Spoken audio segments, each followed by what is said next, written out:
This goal by Eden Hazard against Crystal Palace on May 3, 2015, confirmed Chelsea as champions in the 2014-15 season after a 1-0 home victory at Stamford Bridge. Maybe a scruffy way to settle it today, but it has been well and truly settled. Chelsea's form in the run-in was characteristically solid, dominant for much of the season and leading the table from matchday 1 through to the end.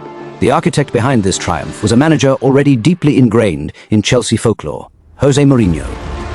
Please don't call me arrogant, because what I'm saying is true. I think I'm a special one.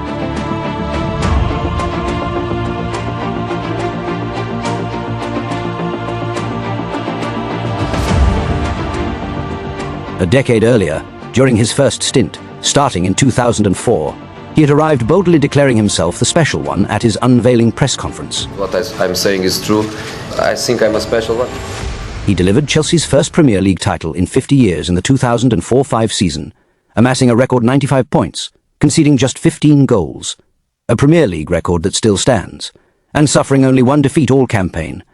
Over his initial 3 full seasons, he added 5 more major trophies, departing as the club's most decorated manager to that point and having turned them into a dominant force that ended years of frustration. After departing Chelsea in 2007, Jose Mourinho continued to cement his status among Europe's elite managers.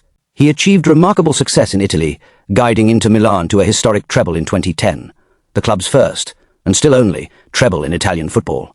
He then took the helm at Real Madrid in 2010, where he broke Barcelona's domestic stranglehold by clinching La Liga in 2011-12 season with a record 100 points, still stand as benchmark today. By his 3rd season at the Bernabeu, however, relations with club president Florentino Perez had become strained amid mounting pressures and dressing room tensions. Although Perez urged Mourinho to stay, insisting the hard work was done and the best part was yet to come, Mourinho rejected the plea, feeling the situation had become untenable for continuation.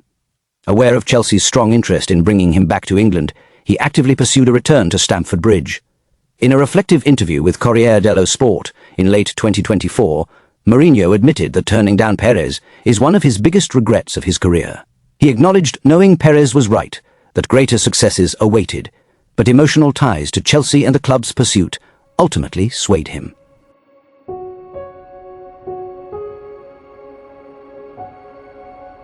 Though Mourinho's departure from Madrid was acrimonious, he facilitated a clean exit by agreeing to mutual consent terms.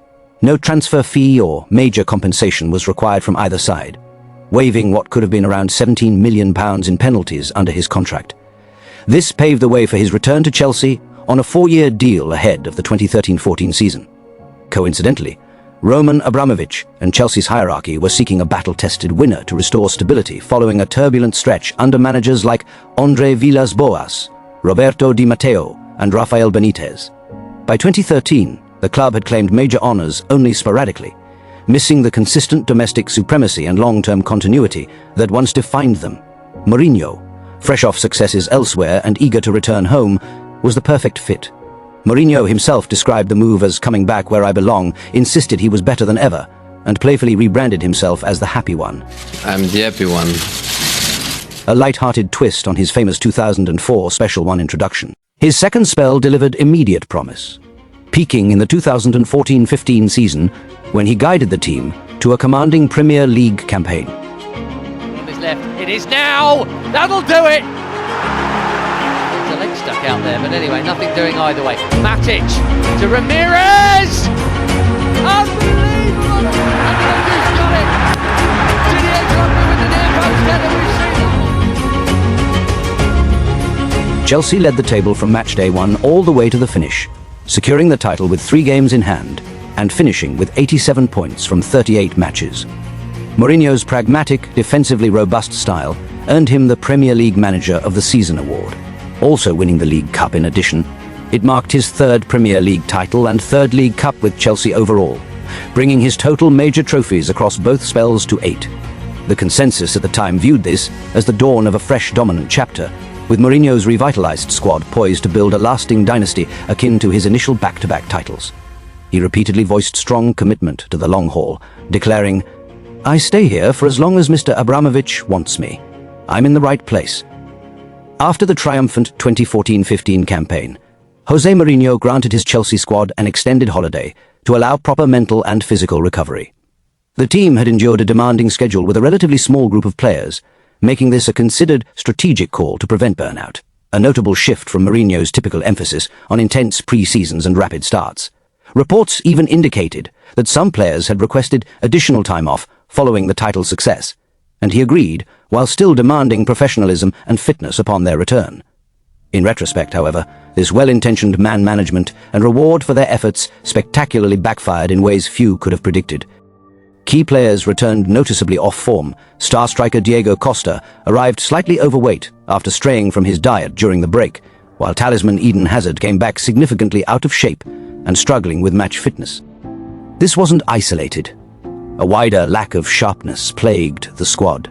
The prolonged break inevitably shortened and fragmented pre-season preparations. Training sessions were limited, and the friendly schedule involved heavy travel across Asia, Australia, and the US for the International Champions Cup. Mourinho had anticipated a slow start as a consequence, but the rust and sluggishness proved far more deep than expected. Their pre-season outing showed clear signs of lethargy, conceding easy goals and missing their usual intensity. Wins on penalties against PSG and the newly crowned European champions, Barcelona, offered glimpses of promise, with Hazard particularly dazzling and suggesting better things ahead. But defeats to Fiorentina and a Community Shield loss to Arsenal signaled the team never truly overcame the disruption. This sluggish preparation contributed to a disastrous title defense, setting the tone for a campaign that unraveled far more dramatically than anticipated. Chelsea's attack the 2014-15 season relied heavily on Hazard's creativity and Costa's hold-up physicality, but their loss of sharpness, coupled with a broader loss of form, jeopardized the team's cohesion and telepathy, and the decline was rapid and historic. Chelsea started with a 2-2 draw versus Swansea, then lost 3-0 at Manchester City in their second game, signaling early trouble. By October, they had lost several more, sitting mid-table. The slide only accelerated, and from matchday 1 to 16 in the Premier League, they won just 4 games, drew 3, and lost 9, 15 points earned. Other competitions offered no respite. Early exits and poor form in Cups and Champions League added to the pressure. Jose Mourinho was visibly shocked and deeply let down by Chelsea's catastrophic collapse, describing it repeatedly as the worst period of his entire managerial career.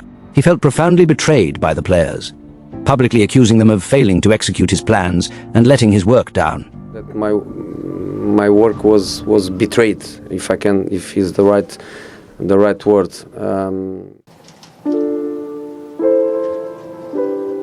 Amid the deepening struggles of the 2015-16 season, Jose Mourinho became embroiled in multiple high-profile confrontations with match officials and the Football Association, which only intensified the toxic atmosphere surrounding the team and piled additional pressure on a squad already in freefall.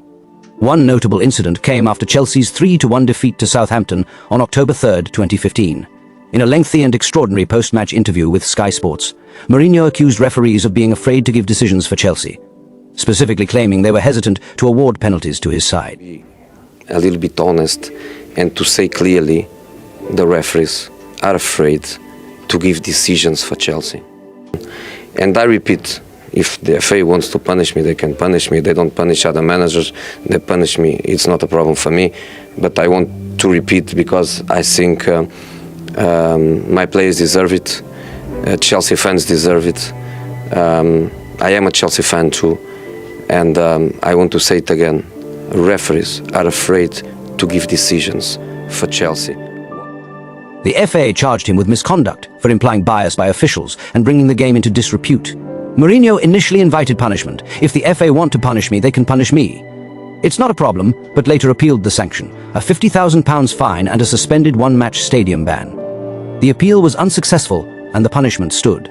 Another flashpoint occurred during Chelsea's 2-1 loss at West Ham United on October 24, 2015. Incensed by referee Jonathan Moss's decisions, including the sending off of Nemanja Matic for 2 bookable offences and the denial of 2 potential Chelsea goals, Mourinho stormed into the officials' dressing room at half-time and launched an expletive-laden rant, refusing to leave initially. The FA charged him with misconduct. Mourinho admitted the charge, resulting in a one-match stadium ban and a £40,000 fine. To mitigate escalating problems, avoiding additional fines, bans or comments that could provoke more FA action, Mourinho increasingly opted for silence or minimal engagement in post-match press conferences and interviews when he felt provoked by officiating decisions. About the red cards, I prefer really not to speak. If I speak, I am in big trouble. in big trouble, and I don't want to be in big trouble. Well, there were many incidents in the game as well as the red cards. I mean, in the first half, did you feel that Villa were fortunate to remain with 11 men? I prefer not to speak.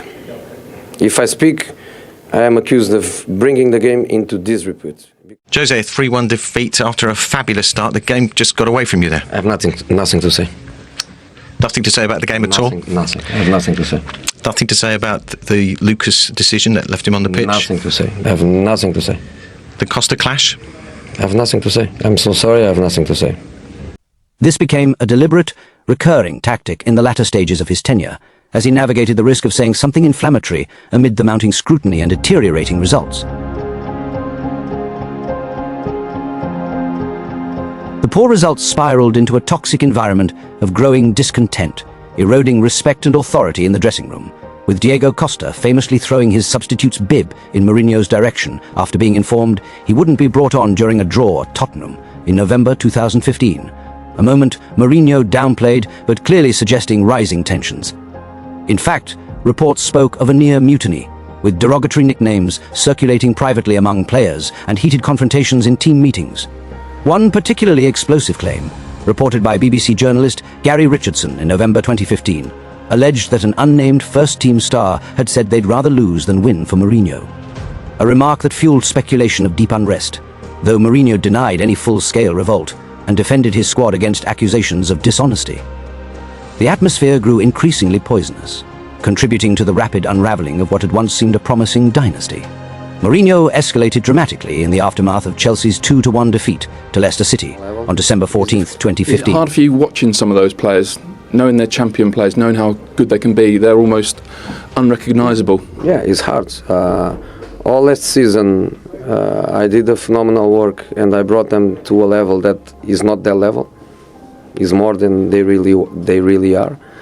Or this season, we are doing so bad that the players, for some reason, I'm not saying all of them, of course, I don't want to put some of them in the same basket, but clearly where some of them is so difficult.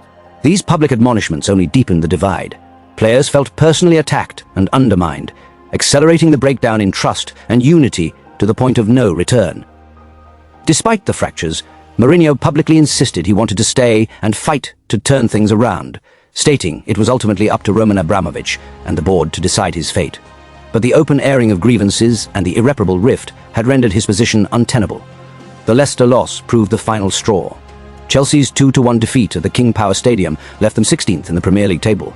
They had already suffered 9 league defeats, matching the total from Mourinho's entire first 3-year spell from 2004 to 2007 combined in just half a season. Mourinho was sacked on December 17, 2015, the day after the Leicester defeat, during the staff Christmas lunch by mutual consent. 9 defeats this season.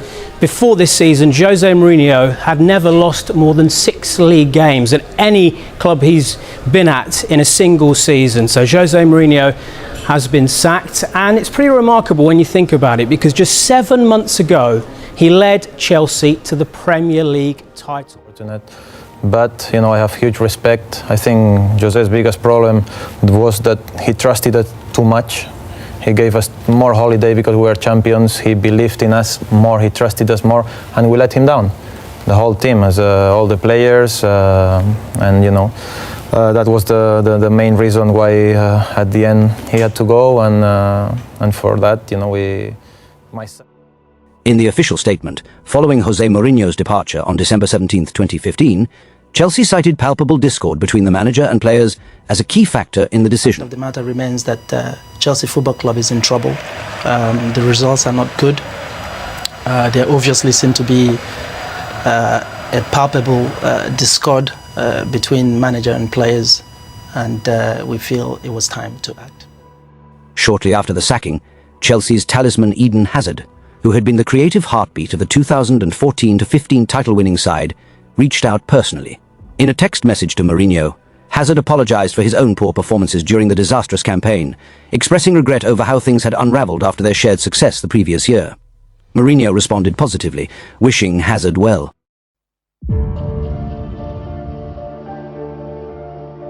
Under interim manager Guus Hiddink, appointed on December 19, 2015, The team showed signs of stabilisation for the remainder of the 2015-16 season. They avoided relegation fears and climbed the table, ultimately finishing 10th in the Premier League, the club's lowest position since the mid-90s, but safely in mid-table. With no European football secured for the following season, the campaign ended on a note of quiet recovery. The full resurgence came in 2016-17 under new permanent manager Antonio Conte. Bolstered by the transformative signing of N'Golo Kante from Leicester City, Conte implemented a dynamic system that revitalised the squad. Eden Hazard and others rediscovered their elite form, and Chelsea staged a dramatic recovery to claim the Premier League title in commanding fashion. A club record 30 wins, 93 points, and another dominant campaign that saw them lead for much of the season.